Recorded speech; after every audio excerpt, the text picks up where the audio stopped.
Inverse trigonometric function के लिए ना आप कम से कम डोमेन याद रख लो। बाद में इसके बारे में हम कई सारी बातें पढ़ेंगे। जैसे मान लो सपोज दैट जितने 6 ट्रिग्नोमेट्रिक फंक्शन है तो सबके इन्वर्स भी होते हैं, ठीक है।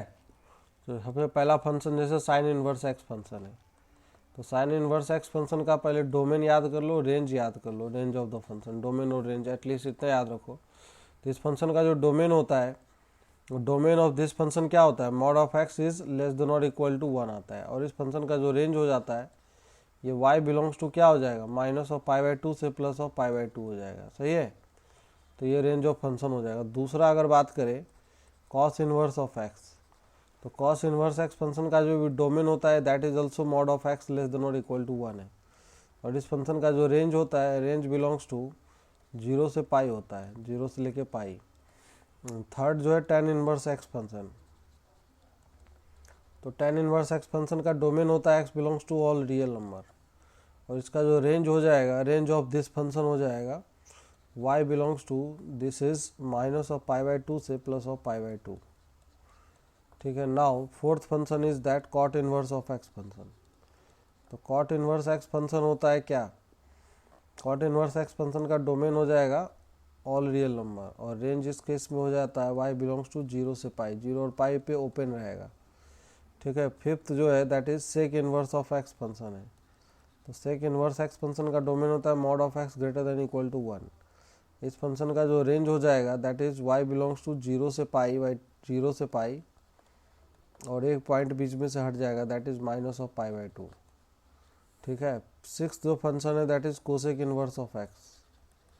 तो कोसेक इनवर्स एक्स का डोमेन हो जाएगा mod of x greater than equal to 1, और इसका भी रेंज हो जाता है that is minus of pi by two से, एक सेकेंड, ये हो जाएगा minus of pi by two से plus pi by two, minus pi by two से प्लस पाई बाई टू, और ये हो जाएगा माइनस ऑफ 0 आ जाएगा, सही है।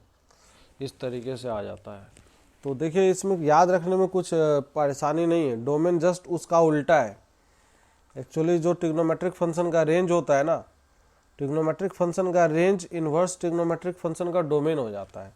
जैसे साइन एक्स फंक्शन का आपको रेंज याद है, साइन एक्स फंक्शन का रेंज क्या होता है बताइए। तो ये देखो डोमेन -1 से +1 हो गया। सिमिलरली कॉस एक्स फंक्शन का रेंज -1 से +1, तो डोमेन हो जाएगा -1 से +1। टेन एक्स फंक्शन का रेंज होता है ऑल रियल नंबर, तो इसका डोमेन हो जाएगा all real number. Cot x function का भी रेंज होता है ऑल रियल नंबर, तो डोमेन है all real number. Sec x function का रेंज याद है, -∞ से -1 यूनियन 1 से इन्फिनिटी, तो इसका डोमेन हो गया ये।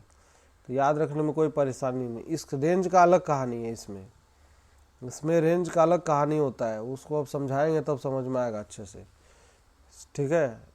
लेकिन डोमेन को फिलहाल इस तरीके से आप याद रख सकते हो। तो इस तरीके से इन्वर्स ट्रिग्नोमेट्रिक फंक्शन कहीं पे दिख जाए तो कोई परेशानी नहीं होनी चाहिए। समझ में आ रहा है कि नहीं। अब जैसे मान लो कई बार पूछ लेगा, जैसे मान लो एज फॉर एग्जाम्पल बता रहा हूँ मैं, एज फॉर एग्जाम्पल अगर पूछ ले कि बताओ इसका डोमेन क्या होगा, डोमेन ऑफ दिस फंक्शन, जैसे इसका डोमेन अगर पूछ ले, जैसे डोमेन ऑफ इस फंक्शन का डोमेन पूछ ले कि बताओ साइन इनवर्स में, ये कुछ भी लिख देगा यहाँ पे x+1 बाई और नीचे 2x लिख दिया, तो इस फंक्शन का डोमेन क्या होगा। तो यहाँ पे जो मसाला है ना, साइन इनवर्स ऑफ मसाला, इसको पूरे को मसाला m बोल दीजिए।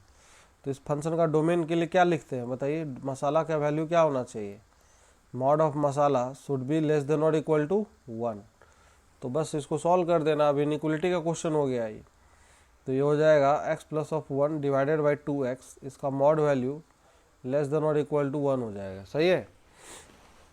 तो दोनों तरफ अगर स्क्वायरिंग करेंगे तो ये हो जाएगा x+1 डिवाइडेड बाई 2x+1, और इनटू में क्या आएगा बताइए, x+1 divided by 2x -1। Squaring कर देंगे मॉड हट जाएगा, तो इसलिए ऐसा करके लिख सकते हैं, तो जल्दी सॉल्व हो जाता है ऐसे करने से।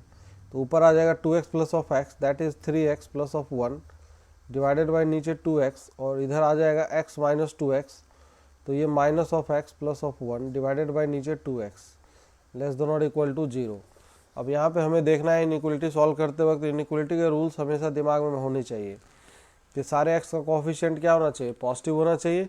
यहाँ पे पॉजिटिव है लेकिन दूसरे वाले में निगेटिव है, तो माइनस से मल्टीप्लाई कर देंगे, तो ये हो जाएगा 3x+1 और ये हो जाएगा x minus of 1 divided by नीचे 4x² आएगा और ये हो जाएगा ग्रेटर देन इक्वल टू 0। अब यहाँ से सारे पॉइंट्स निकाल लो। पहले वाले से क्या आएगा -1/3, दूसरे वाले से x का वैल्यू 1 और तीसरे वाले से x का वैल्यू 0। नंबर लाइन पे सबको प्लॉट कर देंगे। सबसे छोटा कौन है इसमें -1/3, उसके जस्ट बाद क्या है 0 है, उसके जस्ट बाद 1 है। तो अब यहाँ पे ऑड इवन पावर का कॉन्सेप्ट याद है कि भूल गए आप लोग? याद है ऑड इवन पावर का कॉन्सेप्ट? भाई ऊपर जहाँ से स्टार्ट होते थे ऑड वाले पे क्रॉस करता है लाइन को, ठीक है ना। 1 पे पहले तो क्लोज लगाओ, -1/3 पे भी क्लोज लगाओ और 0 पे ओपन होगा, फिर यहाँ पे क्रॉस कर जाएगा। लेकिन जब 0 के पास आएगा लाइन तो 0 पे देखेंगे 0 यहाँ से उत्पन्न हुआ है x² से, तो इस x² पे पावर इवन है तो लाइन को क्रॉस नहीं करता है और नहीं क्रॉस करके यहाँ पे आ जाएगा। और फिर -1/3 पे ये पावर ऑड है तो इसलिए क्रॉस कर जाएगा। तो अब हो गया ना यहाँ पे प्लस, ऊपर वाले में प्लस और नीचे माइनस और माइनस, ठीक है। अब हमें क्या चाहिए ग्रेटर देन 0 चाहिए। तो ग्रेटर देन 0 चाहिए तो अब हमें पता है तो x का वैल्यू लिख सकते हैं ना, क्या होगा -∞ से -1/3, इस पे क्लोज यूनियन क्या रहेगा 1 से लेके infinity. This will be the whole of the answer. Clear है क्या? कोई समस्या हो तो बताइए। एक क्वेश्चन लिखे, आप लोग करके बताओगे? अरे हाँ कि ना? क्वेश्चन लिख रहा हूँ कि find domain of sine inverse of, एक सेकंड पेन को क्या हो गया, फाइंड द डोमेन ऑफ, ये फंक्शन है y equal to, this is लिखा हुआ है sine inverse x² plus 1/2x, ये फंक्शन है। चलिए निकाल के बताइए। तो यहाँ से इसका डोमेन अगर लिखेंगे तो ये जो क्वांटिटी है देखिए ध्यान से, इसके अंदर में ये जो मसाला है, ये मसाला क्या होना चाहिए, ये x² plus of 1/2x, mod of this quantity should be less than और इक्वल टू 1। स्क्वायरिंग कर लेंगे दोनों तरफ, सही है। तो स्क्वायरिंग अगर करेंगे तो क्या हो जाएगा x² प्लस 1/2x प्लस 1 आएगा और फिर यहाँ पे x² plus of 1/2x minus of 1 less than और इक्वल टू 0, सही है। अब यहाँ से ये जो क्वांटिटी है ध्यान दीजिए, ऊपर में बन जाएगा x प्लस 1 का होल स्क्वायर और नीचे में आ जाएगा x माइनस 1 का होल स्क्वायर और नीचे हो जाएगा क्या 4x² आएगा, ये लेस देन और इक्वल टू 0 होगा कि नहीं होगा। अब ये जो क्वांटिटीज़ है उसको ध्यान से देखिए सब लोग। अब ये स्क्वायर है, ये भी स्क्वायर है, ये भी स्क्वायर है, भाई निगेटिव तो कभी नहीं हो पाएगा पूरा क्वांटिटी। हाँ इक्वल टू 0 जरूर हो सकता है, इक्वल टू 0, लेकिन सिर्फ 2 ही पॉइंट पे होगा। कहाँ कहाँ होगा बताइए, इक्वल टू 0 कहाँ कहाँ होगा, नहीं समझ में आ रहा है क्या? जब ये क्वांटिटी और ये क्वांटिटी 0 हो जाए, इसीलिए x का जो वैल्यू आएगा x बिलोंग्स टू सिर्फ 2 ही वैल्यू आएगा, -1 and 1, this will be the answer, ठीक है ना। इसी टाइप के छोटे छोटे क्वेश्चंस बन सकते हैं, इसमें भी कोई समस्या वाली बात नहीं है, याद रखिएगा। तो चलिए फिलहाल जो हम पढ़ने वाले थे आज, हम वो पढ़ने वाले थे range of the function. Range of the function से रिलेटेड कई सारी बातें हम करने वाले हैं, ठीक है। तो रेंज ऑफ फंक्शन से एसोसिएटेड डिस्कशन होगा। तो सब कुछ हम पहले पढ़ चुके हैं, बस एक बार रिवीजन होगा।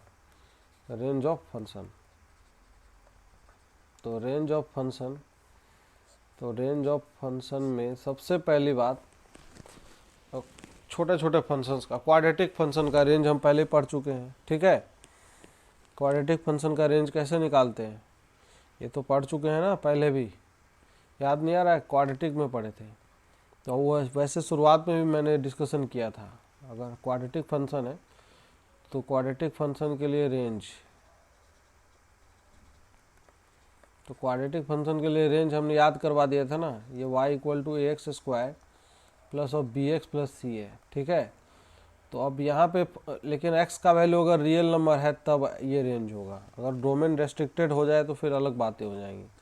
तो उसमें डिपेंड करता था किस चीज़ के ऊपर, a के ऊपर, है कि नहीं।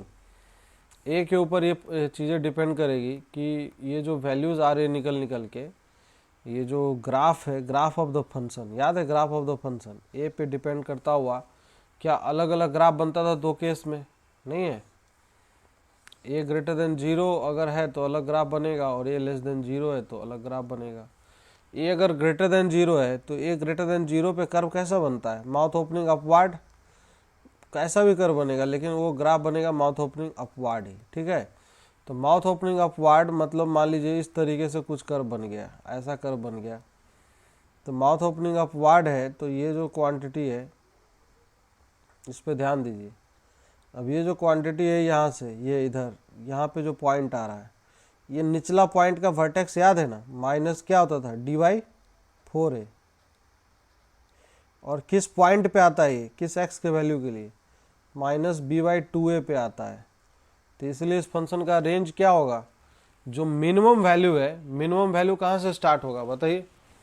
Minimum value will start from -d/4a to infinity जाएगा।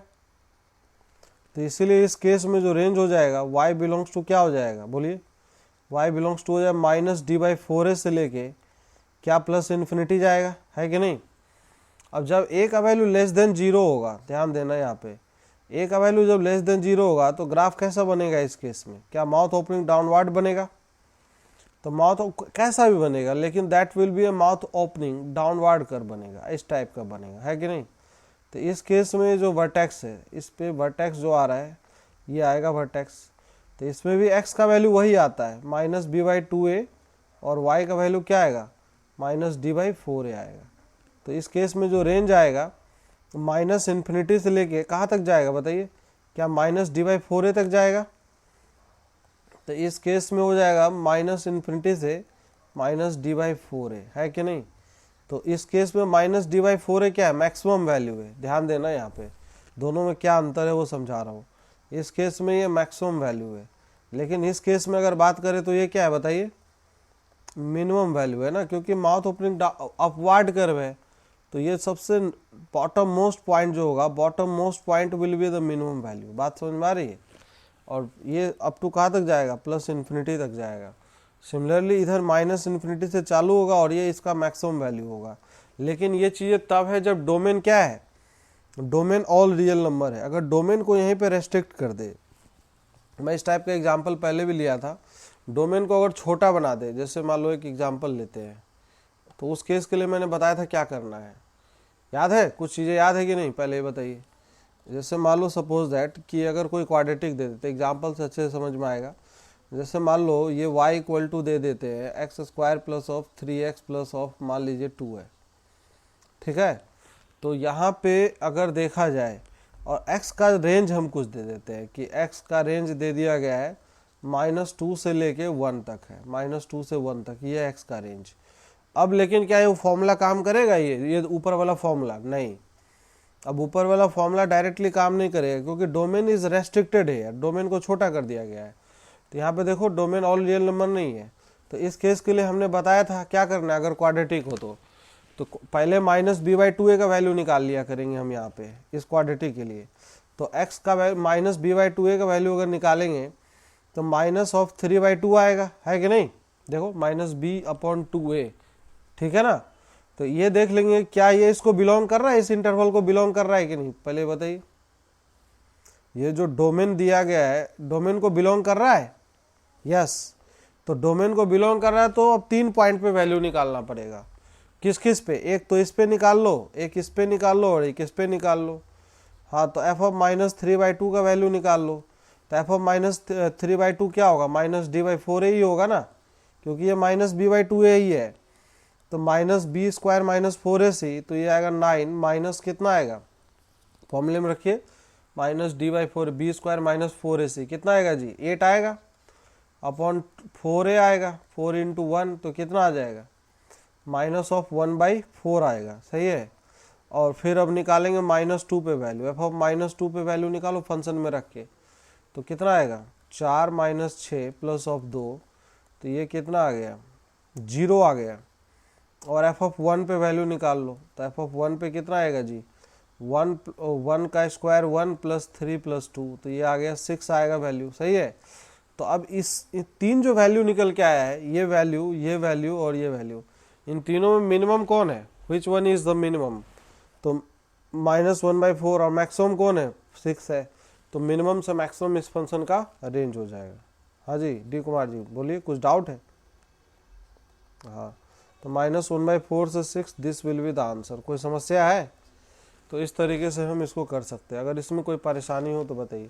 अब जैसे क्या है, एग्जामिनर चालाक होता है, एग्जामिनर चालाक होता है तो कभी कभी क्या होता है, इस टाइप से ना दे के हमें इस तरीके से दे देता है क्वेश्चन। जैसे मान लो इस तरीके से दे देगा कि find the range of this, जैसे y इक्वल टू अगर दे दे कि sine square of x function plus of sine x plus of 1 दे दे, इस फंक्शन का अगर रेंज निकालना है तो इस फंक्शन का रेंज निकाल सकते हो आप लोग। कैसे निकालोगे बताओ? बताया था ट्रिग्नोमेट्री में भी हमने बताया था। कैसे निकालेंगे प्रियंका जी बताइए? कुछ याद नहीं होगा ना, सब भूल भाल गए होंगे। अरे यहाँ पे साइनस को टी पुट कर लेंगे, फैक्टर कर लेंगे। ये लो बहुत एकदम, तो ये तो सुपर नेचुरल निकले। पुट अगर कर ले, पुट अगर क्या कर ले, पुट साइनस को टी रख लो ना यार। साइनस को जैसे ही हम टी मानेंगे, तो साइनस को जैसे टी मानेंगे तो टी पे रेस्ट्रिक्शन आएगा कि नहीं आएगा? हाँ, तो टी पे रेस्ट्रिक्शन झट से आएगा, -1 से +1 आएगा इस ट्रिग्नोमेट्रिक फंक्शन का रेंज। तो अब ये जो फंक्शन बन जाएगा, this function will be t square plus of t plus of 1 and there is also restriction on t. क्या ये अब क्वेश्चन वैसा ही क्वेश्चन बन गया जो ऊपर था? बताइए।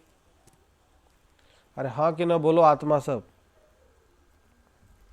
समझ में आ रहा है कुछ? तो अब इस क्वाड्रेटिक रेंज निकाल पाएंगे कि नहीं हम लोग? निकाल के बताओ कितना आएगा, सब लोग निकालिए फटाफट, कैलकुलेट करो। वही काम करना है कि पहले देख लो -b/2a निकाल के, तो t का वैल्यू -b/2a पे अगर निकालोगे तो इस क्वाड्रेटिक के लिए कितना आएगा, -1/2 आ जाएगा। तो 3 पॉइंट पे ये इसको बिलोंग कर रहा है कि नहीं? बिलोंग कर रहा है। तब 3 पॉइंट पे वैल्यू निकालेंगे। किस किस पे निकालेंगे बताओ? फर्स्ट निकालेंगे f ऑफ -1/2, तो -1/2 पे तो -d/4a होता है, तो ये आया होगा 3/4 आया होगा। और दूसरा निकालो f ऑफ -1, तो f ऑफ -1 पे वैल्यू क्या आएगा, 1 - 1 प्लस ऑफ 1, ये आएगा 1। और तीसरा निकाल लो f ऑफ 1 पे वैल्यू, तो f ऑफ 1 पे 1 प्लस ऑफ 1 प्लस ऑफ 1, ये वैल्यू 3 आएगा। तो इसमें मिनिमम ये है और मैक्सिमम ये है, तो रेंज क्या हो जाएगा? रेंज y बिलोंग्स टू 3/4 से लेके 3, this will be the answer. ठीक है? कोई अगर परेशानी इसमें हो तो बताइए। तो इस तरीके का क्वेश्चन अगर आएगा तो कर लेना चाहिए मेरे ख्याल से। तो चलो क्वाड्रेटिक की बातें तो हो गई, एक बार जस्ट रिवीजन क्वेश्चन के थ्रू हमने रिवीजन भी कर लिया, कॉन्सेप्ट भी देख लिया। बाकी जो अलग टाइप के जैसे फंक्शन होते हैं, रैशनल फंक्शन समझते हैं सभी लोग? रैशनल फंक्शन क्या होता है? रैशनल फंक्शन किसको बोलते हैं? Which one is called the rational function? तो रैशनल फंक्शन होता है इस टाइप का फंक्शन, जैसे f(x = px/qx), ठीक है, f(x = px/qx and qx is not equal to 0। ये तो ऑब्वियस सी बात है, फंक्शन अगर डिफाइन तभी रहेगा। एंड साथ ही साथ px and qx both are polynomial function, px and qx are polynomial function, तो उसको बोलते हैं रैशनल फंक्शन, पोलिनोमियल फंक्शन, तभी इसको रैशनल फंक्शन बोलते हैं। जैसे रैशनल नंबर होता है ना, रैशनल नंबर क्या होता है? p/q के फॉर्म में होता है, तो where p and q are क्या, इंटीजर होते हैं ना जी। कुछ याद वाद नहीं है क्या? सब भूल भाल गए हैं? तो उसी तरीके से रैशनल फंक्शन में px एंड qx क्या होना चाहिए? पोलिनोमियल फंक्शन होना चाहिए। पोलिनोमियल फंक्शन क्या होता है बताया था पहले, तो इसको बोलते हैं रैशनल फंक्शन। तो रैशनल फंक्शन का जो कैटेगरी है, जैसे टाइप है कि नहीं, तो वो कैटेगरी और टाइप वाला बात करना है अपने को। रैशनल फंक्शन का टाइप, तो रैशनल फंक्शन का जैसे कैटेगरी एंड टाइप में किस किस टाइप के फंक्शन, जैसे मान लो ऊपर लीनियर हो और नीचे क्या हो, लीनियर अपॉन नीचे लीनियर हो जाए, ठीक है। ऊपर मान लो लीनियर है, हाँ भैया खुला है, नीचे लीनियर और मान लो नीचे इधर क्वाड्रेटिक है, ठीक है। और फिर यहाँ पे मान लो ऊपर इस तरीके से है, ऊपर क्वाड्रेटिक हो और नीचे लीनियर हो, नीचे लीनियर हो, या इस तरीके का फंक्शन ऊपर क्वाड्रेटिक, ठीक है, और नीचे भी क्वाड्रेटिक। तो इस तरीके का जो फंक्शन है इसका हम रेंज निकालना सीखेंगे। तो सबसे पहले हम बात करेंगे लीनियर बाय लीनियर, फिर ये दोनों एक ही, इस तीनों एक ही कैटेगरी में फॉल करते हैं। ये तीनों के लिए एक तरीका होगा, इसके लिए अलग तरीका होगा, इसके लिए महालल्लू तरीका होता है, इसके लिए थोड़ा सा इनइक्वलिटी वगैरह चाहिए, क्वाड्रेटिक एंड इनइक्वलिटी का कॉन्सेप्ट लगेगा इसमें। तो पहले लीनियर बाय लीनियर फंक्शन का रेंज कैसे निकालेंगे वो हम देखते हैं, ठीक है। तो फर्स्ट हम जो पढ़ेंगे अभी लीनियर अपॉन लीनियर फंक्शन के लिए रेंज निकालना देखेंगे, ठीक है। जैसे मान लो एग्जांपल से ही हम समझते हैं पहले। तो first thing is that linear by linear, linear upon linear categorise करके चल रहे हैं कि कोई भी चीज़ समझने में परेशानी ना हो। नहीं तो कैटेगराइजेशन अगर नहीं करते तो हमारा दिमाग में यही हमेशा कन्फ्यूजन दौड़ते रहता है कि इस तरीके का क्वेश्चन होगा तो कैसे करेंगे, वैसा होगा तो कैसे करेंगे, मतलब फिर हम परेशान हो जाते हैं। यही समझ में नहीं आता कि एक तरीका क्या लगाए। तो जैसे मान लो सपोज है 2x-3 अपॉन में, जैसे मान लो नीचे लिखा है 5x+4 लिखा है, तो ऊपर लीनियर फंक्शन है, नीचे भी लीनियर फंक्शन है ना। तो इसके लिए रेंज कैसे, how to calculate the range, तो याद है तरीका, याद है वैसे किसी को कैसे निकालते थे? शॉर्टकट बताया था हमने, पहले भी बताया था। बताओ लगन, बताओ। कुछ याद वाद नहीं है, बहुत बढ़िया। देखो भाई, वाई रेंज निकालने का मतलब क्या होता है? रेंज निकालने का मतलब होता है कि वाई पे कंडीशन लाना। तो इसको क्रॉस मल्टीप्लाई कर दो, तो ये क्रॉस मल्टीप्लाई करेंगे तो 5xy प्लस ऑफ 4y आएगा, and this is equal to 2x minus of 3। Now write x as a function of y, write x as a function of y, ठीक है, write x as a function of y। तो यहाँ पे x वाले सारे term को एक तरफ ले लेंगे तो x इधर आ जाएगा, तो हो जाए 5y minus 2, this is equal to -3 minus of 4y। तो यहाँ से x का जो वैल्यू आएगा, this is x equal to क्या आ जाएगा, -3 माइनस ऑफ 4y अपॉन में नीचे 5y माइनस 2 आएगा। अब ये बताइए कि x रियल रहे, 4x टू बी रियल, क्या होना चाहिए? नीचे वाला जो क्वांटिटी है this should not be equal to 0। बोलिए, 4x to be real, 4x to be real, नीचे वाला जो क्वांटिटी है this should not be equal to 0। तो 5y minus 2 should not be equal to 0। तो यहाँ से y is not equal to क्या आएगा, 2/5 आएगा, है कि नहीं? तो यहाँ पे जो y पे कंडीशन आ गया कि मतलब y का एक ही वैल्यू नहीं होगा। अभी मैं ट्रिक बता दूंगा कि कैसे याद रखना है, एक ही लाइन में, बिना इतना करने का जरूरत ही नहीं पड़ेगा। इसका जो वैल्यू है, इसका value y is not equal to 2/5, ये तो पूरे तरीके से अभी निकाल के बताया ना अभी मैंने। तो इसका जो रेंज है, रेंज ऑफ द फंक्शन क्या लिखेंगे, y belongs to all real number minus 2/5, एक पॉइंट बाहर हो जाएगा, 2/5 बाहर आ जाएगा, है कि नहीं? अब यहाँ पे समझने की बात क्या है, समझने और सोचने की बात क्या है कि ये देखो 2/5 जो वैल्यू है ना, एक ही पॉइंट बाहर हो रहा है पूरे रेंज से, तो वो कुछ और नहीं है, वो x का जो कोफिशिएंट है यहाँ पे, और यहाँ पे जो y का कोफिशिएंट है, उस दोनों का रेशियो है। मतलब ऊपर x का कोफिशिएंट और नीचे x का कोफिशिएंट, दोनों का रेशियो है, वो दिख रहा है? अरे हाँ कि ना बोलो। एक्चुअली वो लिमिट x अप्रोचेज इन्फिनिटी पे वैल्यू है इस फंक्शन का। जब हम लिमिट पढ़ेंगे तो ये चीज़ हम डिस्कस करेंगे। Limit x approaches infinity 2x minus 3/5x+4 है। तो ये इस पे वैल्यू निकालोगे ना, तो इसका वैल्यू 2/5 आता है। तो एक्चुअली होता क्या है, लिमिट तो कभी एग्जैक्ट वैल्यू होता नहीं है, तो क्योंकि इन्फिनिटी तो रियल नंबर नहीं है ना भाई। होता है क्या रियल नंबर? नहीं, वो तो x जब इन्फिनिटी को हम जा ही नहीं सकते, तो ये वैल्यू भी हमें 2/5 कभी मिलेगा ही नहीं, एक्चुअली में कभी मिल नहीं पाएगा। तो इसीलिए x अप्रोच इन्फिनिटी पे ये जो वैल्यू होगा, उसको हम हमेशा क्या करेंगे, रेंज से बाहर कर लिया करेंगे। तो सिंपली अब कुछ भी क्वेश्चन दे दे, एक लाइन में हम फट से आंसर दे देंगे। जैसे मान लो एज फॉर एग्जाम्पल, अब यहाँ पे इस तरीके से लिख दे कि ये फंक्शन है, जैसे मान लीजिए, बताइए फटाफट बताइए। वैसे y इक्वल टू ये फंक्शन लिखा है 2x माइनस 3 बाई, मान लो नीचे लिख दिया x प्लस ऑफ 4। क्या होगा इस फंक्शन का रेंज, क्या होगा? डोमेन 2 होगा, बहुत बढ़िया। डोमेन क्या होगा, domain x plus 4 is not equal to 0, x is not equal to -4। पहले तो डोमेन, और डोमेन तो हो गया, रेंज क्या होगा, रेंज, रेंज एक लाइन में बताओ, x का जो कोफिशिएंट है ऊपर 2 और नीचे जो x का कोफिशिएंट है 1, तो क्या हो जाएगा, y is not equal to 2। सारे रियल नंबर होंगे लेकिन 2 नहीं आएगा। ठीक है, चाहे इसी को ऐसे भी लिख सकते हैं, y बिलोंग्स टू r-2, एक ही बात है कि नहीं, दोनों एक ही सेम चीज़ है, अलग अलग चीज़ें नहीं है। समझ में आया कि नहीं। ये तो हो गया वो वाली बात जब डोमेन पे कोई रेस्ट्रिक्शन नहीं है। लेकिन अगर मान लो हम डोमेन पे थोड़ा रेस्ट्रिक्शन लगा दें, जैसे एज फॉर एग्जांपल, अब दूसरा एक एग्जांपल देता हूँ जहाँ पे हल्का सा हमें लीनियर बाय लीनियर तो रहेगा, लेकिन अब डोमेन पे रेस्ट्रिक्शन लगा देते हैं, डोमेन रेस्ट्रिक्टेड, डोमेन को छोटा कर देंगे, डोमेन रेस्ट्रिक्टेड। तो डोमेन जब रेस्ट्रिक्टेड होगा, जैसे मान लो इस फंक्शन का डोमेन निकालना, y इक्वल टू ये लिखा है sine x plus of 2 upon नीचे लिखा है साइन एक्स माइनस ऑफ 1। अब इस फंक्शन का डोमेन निकाल रहा हूँ, तो जैसे इस टाइप का फंक्शन देखते हैं लोग परेशान हो जाते हैं। कुछ नहीं करना है, पहले तो क्या करना है, अभी अभी सॉल्यूशन कर रहे थे ऊपर, तो क्या किए थे, पुट कर लिए थे हम। तो पुट करना है अपने को साइन एक्स इक्वल टू क्या, टी पुट कर लेना है। तो जैसे साइन एक्स को टी पुट करेंगे तो ये हो जाएगा टी प्लस 2 और नीचे क्या हो जाएगा, टी माइनस 1 हो जाएगा। बोलो कोई समस्या नहीं है। तो जैसे साइन एक्स का वैल्यू टी अगर रखेंगे तो टी पे झट से कंडीशन आएगा, तो आएगा कि नहीं आएगा।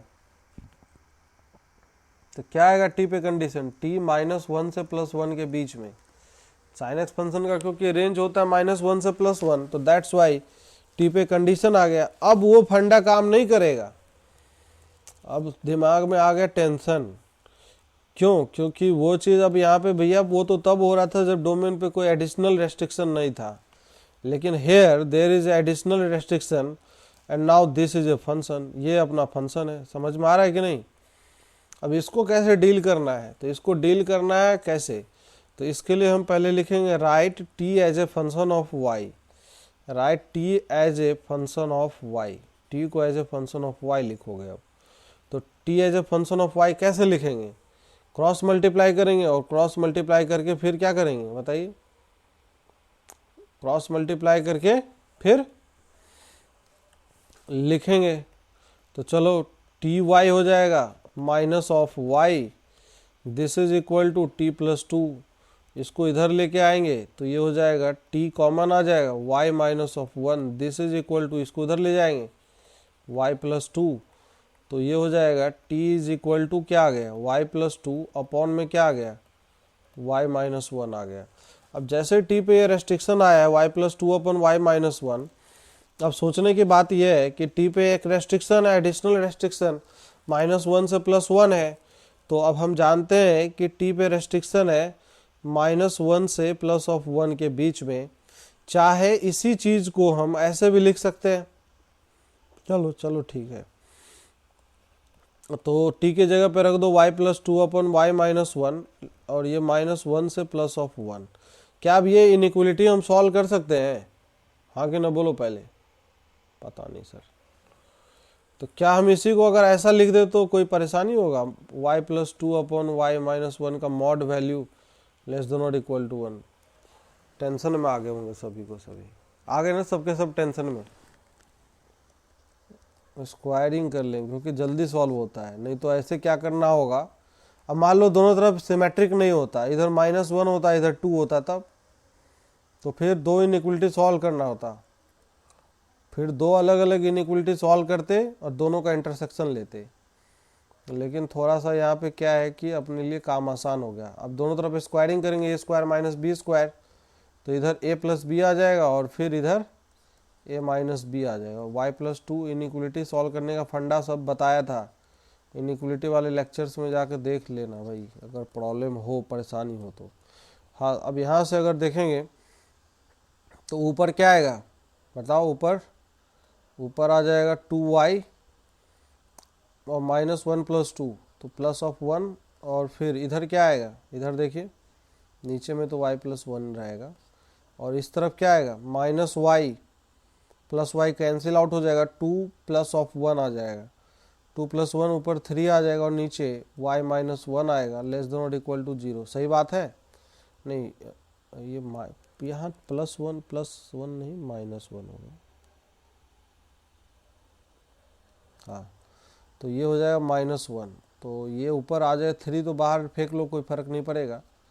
तो 2y + 1 अपॉन y - 1 का होल स्क्वायर लेस देन और इक्वल टू 0। तो नीचे हमेशा पॉजिटिव है और ऊपर वाला जो क्वांटिटी है, तो ऊपर वाला quantity y is less than -1/2 आएगा। समझ में आ रहा है कि नहीं आ रहा? मैं लिख दूँ direct he, y is less than -1/2। ठीक है, तो ये आंसर क्या हो जाएगा? y बिलोंग्स टू, अब नीचे से तो कोई मतलब है नहीं, y is not equal to 1 होना चाहिए बस, क्योंकि ये हमेशा पॉजिटिव रहेगा, क्योंकि इवन पावर है। तो -∞ से -1/2, this will be the answer. तो ये y पे कंडीशन आ गया ना, तो y पे जो कंडीशन होता है, चाहे रेस्ट्रिक्शन होता है, दैट इज द रेंज, वही फंक्शन का रेंज हो जाएगा। तो -∞ से -1/2 होगा। अरे बात समझ में आई आप लोग को कि नहीं आई समझ में? बोलो लगन, समझ में आया? चलो एक क्वेश्चन देते हैं। इसे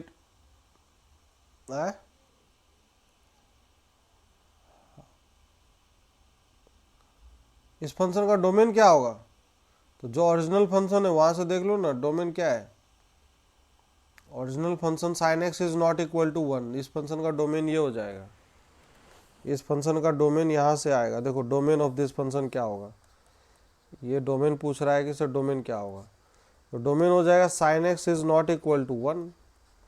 तो यहाँ पे नीचे 0 नहीं होना चाहिए ना, तो sin x का वैल्यू 1 कहाँ पे नहीं होता है? इंटरनेट चला गया।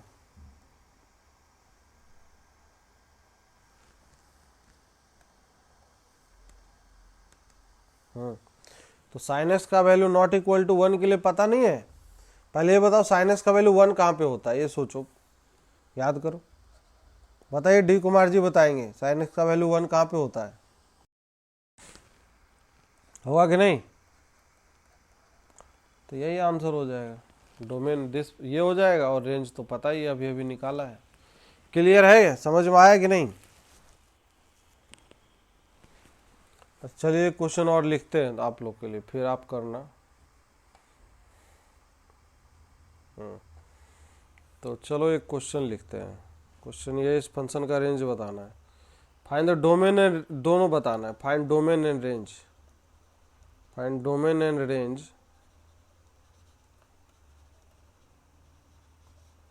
Find and domain and range of the function. यह function y equal to 3 times mod of x plus 2 upon में नीचे mod of x minus of 4। ये फंक्शन है। इन्फिनिटी रेंज आ रही है। ओके, देखते हैं 3 to इन्फिनिटी क्या आएगा, नहीं आएगा, कैसे आएगा। तो मैं बोल रहा था कि ये y equal to 3 mod x plus 2 upon mod x minus 4 है। तो ये जो क्वांटिटी है इसको समझो। सबसे पहले हम पुट कर लेंगे, सॉल्यूशन करने के लिए क्या पुट करेंगे, पुट कर लो, put mod of x equal to T रख लो। सही है, put mod of x equal to T. पहले नॉर्मल सॉल्व करके मैं बता रहा हूँ, ये रेंज निकाल रहा हूँ अभी, तो ये रेंज की बात कर रहा हूँ। तो ये हो जाएगा y equal to this is 3t plus of 2 upon t minus of 4। सही है, तो write t as a function of y, तो हो जाएगा t y minus of 4y, this is equal to 3t plus of 2 होगा, है ना? Okay, अब यहाँ से जो देखो, इसमें अगर इसको t को इधर ले लें, इस तरफ ले ले t, y माइनस 3, इसको उस तरफ ट्रांसफ़र कर लें, तो ये आएगा 4y प्लस ऑफ 2 आएगा। क्लियर है? समझ में आ रहा है? अब ये t को as a function of y लिख दो।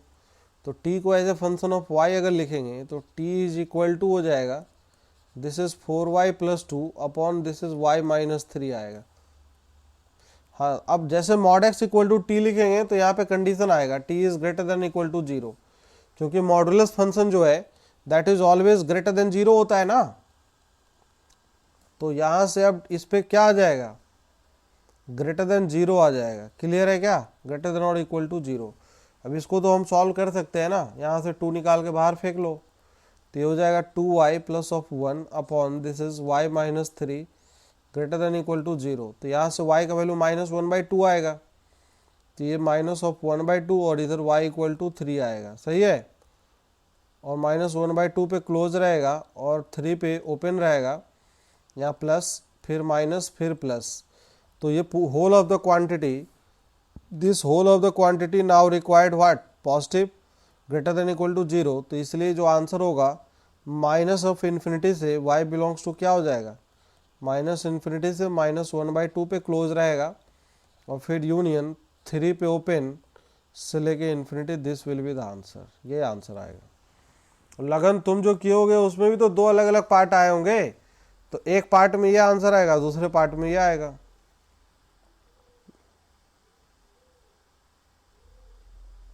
हाँ उससे भी आएगा, देखो मैं करके बताता हूँ, वैसे भी हो जाएगा। तो क्या है क्वेश्चन, एक बार बोलना क्या है क्वेश्चन, बोलो। 3 mod x plus 2 upon mod of -4, तो ठीक है ना, तो 2 पार्ट में कर लो, क्या दिक्कत है। x लेस देन 0 और यहाँ x greater than 0, x less than 0 करोगे तो y equal to mod minus के साथ खुलेगा -3x प्लस 2 और नीचे हो जाएगा माइनस ऑफ x -4 हो जाएगा। अब फिर से x as a function of y लिखो, तो क्रॉस मल्टीप्लाई कर लो, तो हो जाए minus of x y -4y, this is equal to -3x plus 2, इसको इधर लेके आओ तो ये x कॉमन आ जाएगा, this is 3 - y equal to, इसको उधर ले जाओ 4y प्लस ऑफ 2, तो x इक्वल टू आ जाएगा 4y प्लस ऑफ 2 अपॉन में 3 माइनस ऑफ y। अब ये बोल रहा है लेस देन 0, तो इसको लेस देन 0 सॉल्व कर लो, समझ रहे हो ना। तो लेस देन 0 सॉल्व करोगे तो क्या आएगा, ये देखो पहले इसको सही करो, क्या आएगा, तो पलटना पड़ेगा ना, तो ये हो जाए 2y प्लस 1 अपॉन में नीचे क्या आएगा y -3, लेस देन से क्या हो जाएगा, ग्रेटर देन हो जाएगा। तो ये अब इसको सॉल्व करोगे तो क्या आएगा बताओ, y बिलोंग्स टू, हाँ तो दूसरे वाले से देखते क्या आता है, सेम आएगा या तो कुछ अलग आएगा। -∞ से क्या आएगा, -1/2, -∞ से -1/2 और फिर क्या आएगा, ओपन रहेगा, ये ओपन रहेगा और यूनियन 3 से लेके इन्फिनिटी आएगा, सही है। अब देखते हैं दूसरे वाले पार्ट से क्या आता है। दूसरे वाले पार्ट से इसे x ग्रेटर देन 0 करोगे तो 3x प्लस 2 अपॉन में ये x -4, क्रॉस मल्टीप्लाई करो, xy -4y, this is equal to 3x plus 2, तो इसको इधर ले लोगे तो x ये y -3 इक्वल टू में 4y प्लस ऑफ 2 आएगा, तो ये आ जाएगा x is equal to 2 common ले लेंगे, this is 2y plus of 1 divided by this is 3y minus of 3, सही है। तो now this whole of the quantity is greater than 0, तो अब यहाँ पे y इक्वल टू -1/2 और ये वही सेम आ रहा है, तो कोई फर्क नहीं पड़ रहा। अब यहाँ से इधर ग्रेटर देन इक्वल टू 0 है तो बस एक पॉइंट का अंतर आएगा, y belongs to minus of, क्योंकि यहाँ पे इक्वलिटी लगा लो, -∞ से -1/2 यूनियन 3 से लेके इन्फिनिटी, तो अब दोनों का यूनियन ले लो, तो यूनियन लोगे तो जो पॉइंट छूट रहा है वो ऐड हो जाएगा। ठीक है, आंसर तो सेम ही आ रहा है ना।